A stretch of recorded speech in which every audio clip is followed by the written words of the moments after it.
Assalamualaikum warahmatullahi wabarakatuh. Selamat siang sahabat-sahabat Gio dan Gif dimanapun berada yang tentunya saya cintai. Saat ini Umi sedang berada di pondok, sedikit bincang-bincang tentang bagaimana berdirinya pondok pesantren Thoriqul Jannah ini dan kapan mulainya, seperti apa sejarah sehingga berdiri sebuah pondok pesantren yang alhamdulillah saat ini berdatangan para santri dari berbagai wilayah ke wilayah dari seluruh Indonesia hadir satu persatu ke sini merapat. Alhamdulillah, semoga menjadi wadah, menjadi tempat, menjadi sarana dakwah nanti ke depannya bagi anak cucu kami untuk melanjutkan dakwah perjuangan Sayyidina Rasulullah sallallahu alaihi wasallam. Sedikit berbincang, mungkin banyak yang bertanya, kapan asal mula adanya Thoriqul Jannah, pondok pesantren ini?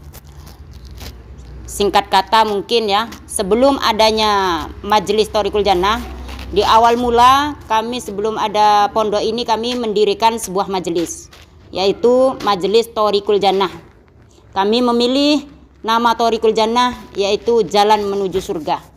Di situ kami pilih.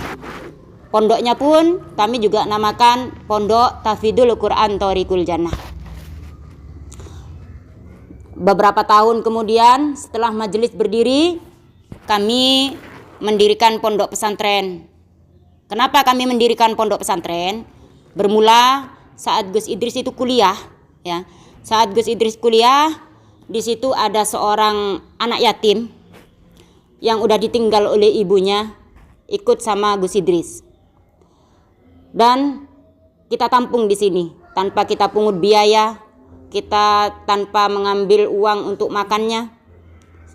Kalau nggak salah itu bapaknya menikah lagi. Dan setelah itu tiba-tiba semakin hari kita itu semakin kedatangan anak-anak yang dititipkan kami. Ada anak yatim yang baru 4 bulan dititipkan ke kami. Ada anaknya orang fakir miskin dititipkan kepada kami. Dari hari ke hari kok semakin banyak. Nah, akhirnya saya merombak rumah orang tua saya. Mertua saya rombak, saya bangun, saya buatkan kamar-kamar buat santri-santri. Di situ semakin hari semakin bertambah. Dari anak jalanan, dari anak pemabuk, dari anak yatim, semakin berdatangan. Keluar masuk ya. Ada yang sampai 6 tahun, 7 tahun. Semakin kesini tidak mampu membendung tempat untuk tempat istirahat mereka. Akhirnya kami buat pendasi. Alhamdulillah tanah ini kami tidak beli. Di sini tanah ini ada warisan dari neneknya Gus Idris. Kalau Umi sendiri seorang pendatang di sini ya. Di sini Umi hanyalah seorang menantu. Dan pesantren ini adalah cita-cita Umi dari masa kecil, ingin memiliki sebuah pesantren. Ternyata sambutan dari Abah juga orang tuanya Gus Idris sangat baik. Sedikit cerita ya, Gus Idris, Abah Yai ini bukan siapa-siapa. Mungkin banyak yang bilang, oh itu bukan kiai, itu bukan Gus. Betul, Gus Idris, Abah Yai itu orang kampung. Di wilayah sini beliau cuma punya musola, warisan dari keluarga juga, mengajar juga. Ya, kalau memang ada yang bilang Gus Idris bukan kiai, Gus Idris bukan anaknya kiai, memang. Karena gimana? Abah Yai itu hanya orang di sini, tinggal di sini, pendatang juga sama dengan Umi. Tapi alhamdulillah atas izin Allah, amanah Allah bisa memegang pondok ini sampai sekarang. Dulu asal mulanya seperti apa? Selagi tanah ini belum berupa bangunan, Abah Yai itu ngangkatin tanah sendiri. Ya, siang malam menggontor tanah ini berupa agak jurang. Tanah ini agak jurang. Mbak Yai itu nengguluk, apa itu kata-kata nengguluk? Nengguluk tanah sendiri, ya, nyangkul tanah sendiri. Nggak pernah minta bantuan orang kampung, nggak pernah. Dikerjakan sendiri. Kita satu keluarga berjuang dari nol, betul-betul dari nol.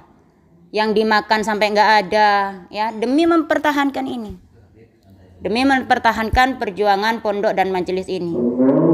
Umi melahirkan hadat umur 40 hari udah ditinggal. Demi apa? Demi inginnya punya pesantren, demi ingin majelis ini berdiri terus berlanjut, ya, demi membahagiakan Rasulullah. Banyak sih cerita-cerita yang mungkin banyak tidak Umi katakan terlalu detail juga ya, karena mempersingkat waktu. Dan sebelumnya dari kita memasang pondasi tahun 2017 sampai lantai 1 ini, naik ke lantai 2 ini Umi sedikit pun tidak pernah minta sumbangan. Demi Allah, demi Rasulullah. Ini adalah hasil kerja Umi sendiri. Umi kerja jualan telur asin, ya. Umi kerja jualan tempe, buat rempeyek, apapun Umi lakukan. Jualan daun singkong, apapun Umi lakukan demi punya pesantren, demi mendirikan pesantren. Untuk makan anak-anak, ya. Apapun Umi lakukan. Abayai, Gus Idris, ya. Di sana Umi tidur itu di bawah jembatan.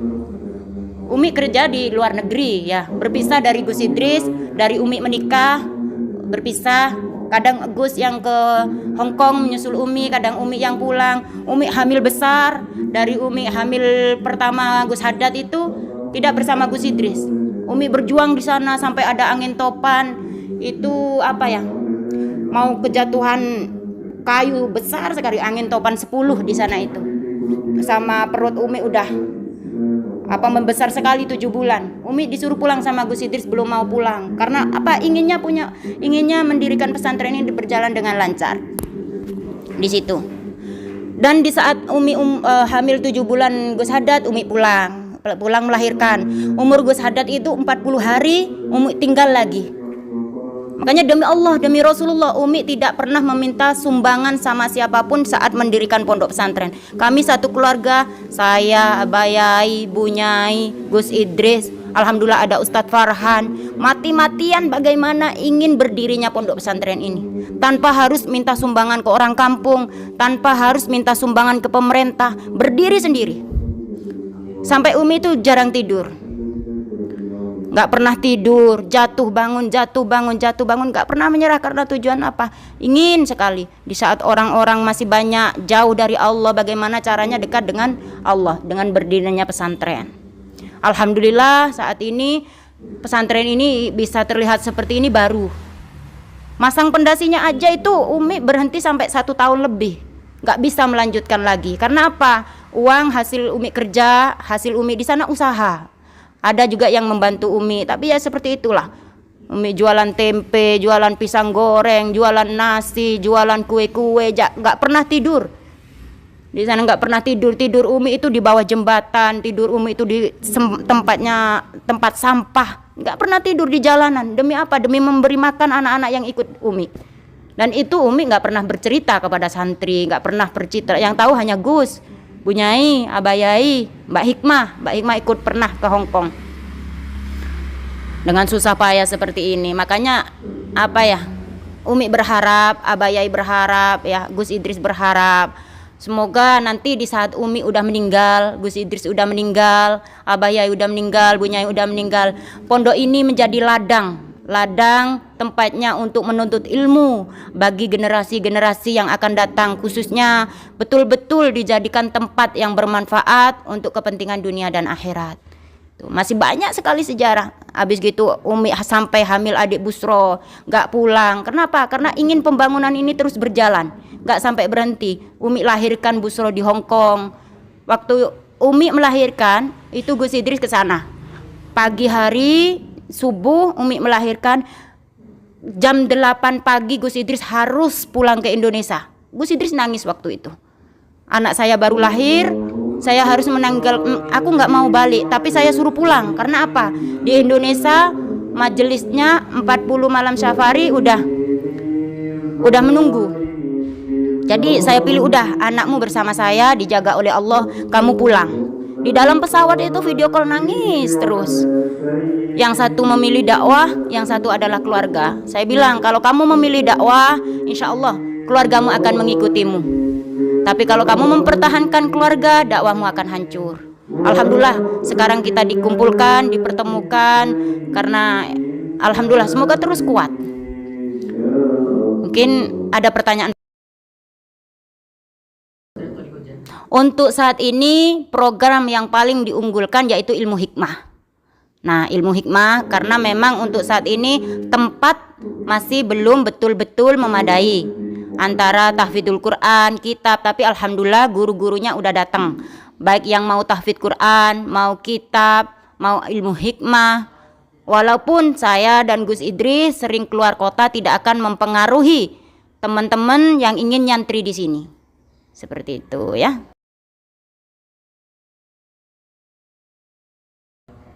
Karena kalau terlalu kecil itu gak ada yang merawat, kakak-kakaknya pasti punya kegiatan sendiri, punya tugas sendiri, maka saya tetapkan usia SMP. Paling gak SMP yang udah bisa nyuci baju sendiri, udah mandiri, mandi sendiri, cari makan sendiri, maka saya tetapkan usia SMP. Tuh ya.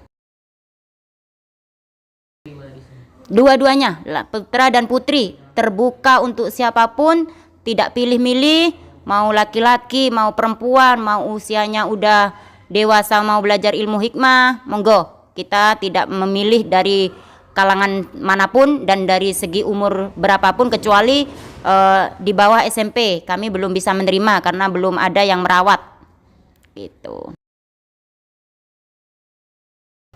Tujuannya untuk menjadi wadah khususnya untuk menuntut ilmu yang bermanfaat fid dini wad dunya wal akhirah. Satu, yang kedua untuk melanjutkan dakwah panji Sayyidina Rasulullah sallallahu alaihi wasallam. Itu yang utama ya.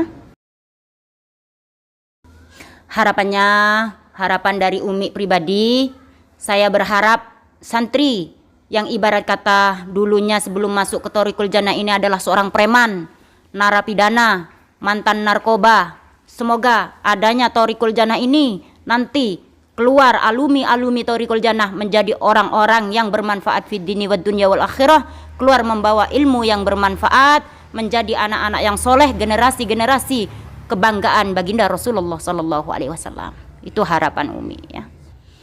Bagaimana Umi itu sangat ambisi, Gus Idris sangat ambisi, Abah Yai sangat ambisi untuk mendirikan sebuah pondok pesantren. Karena banyaknya anak-anak kecil SMP, SD udah mengenal narkoba, udah terjebak dengan maksiatnya, zinanya, narkobanya, ya, mabuk-mabukannya. Dari situ kami sangat ambisi, apapun halangannya, apapun rintangannya, apapun cobaannya, mau punya duit nggak punya duit, kami tetap ikhtiar bagaimana pondok pesantren ini bisa berdiri. Dan bukan cuma tahun ini, semoga semakin jaya ke depannya menjadi wadah bagi teman-teman, bagi ibu-ibu yang udah mulai resah memikirkan anak-anaknya, bagi bapak-bapak yang udah mulai kewalahan untuk membimbing anak-anaknya, sehingga dipasrahkan ke kami punya tanggung jawab, kami ingin mendidik anak-anak ini menjadi anak yang soleh dan solehah. Itu harapan kami. Ya, mungkin itu aja. Nanti bisa kita sambung lagi mungkin dari ketua pondok. Alhamdulillah di sini udah ada ketuanya, ada wakil ketuanya ya, ada santri-santri alumni dari pondok pesantren yang lain yang punya bakat, punya ilmu dibawa ke sini bisa mengajar teman-teman yang dulunya masih minim, belum punya apa-apa, masih narapidana, mantan narapidana, narkoba, bisa datang ke sini insyaallah bisa diambil hikmahnya, bisa menjadi orang yang lebih baik lagi. Mungkin itu saja yang bisa Umi sampaikan. Lain waktu bisa kita sambung lagi. Kalau mau cerita tentang perjuangan sejarah Thoriqul Jannah ini sangat luar biasa ya. Tapi semoga ini menjadi hikmah bagi teman-teman ya. Yang perlu digarisbawahi, Umi bukan siapa-siapa, Gus Idris bukan siapa-siapa, Mbah Yai juga bukan siapa-siapa. Beliau hanya orang kampung, seorang pendatang di sini. Saya pendatang, Abah Yai pendatang. Kalau Gus Idris kelahiran sini. Dan alhamdulillah saat ini udah mulai berdatangan donatur-donatur. Kalau dari awal, dari lantai 1, dari pondasi sampai lantai ini 2, Umi sedikit pun memang tidak pernah meminta apa atau mengumumkan untuk disumbang orang. Bahkan ada salah satu pemerintah, ada beberapa pemerintah itu mau membiayai ini semua, Umi tidak mau. Ingin ini semua suci murni karena Allah Subhanahu wa taala. Ya udah, akhirul kalam. Wassalamualaikum warahmatullahi wabarakatuh.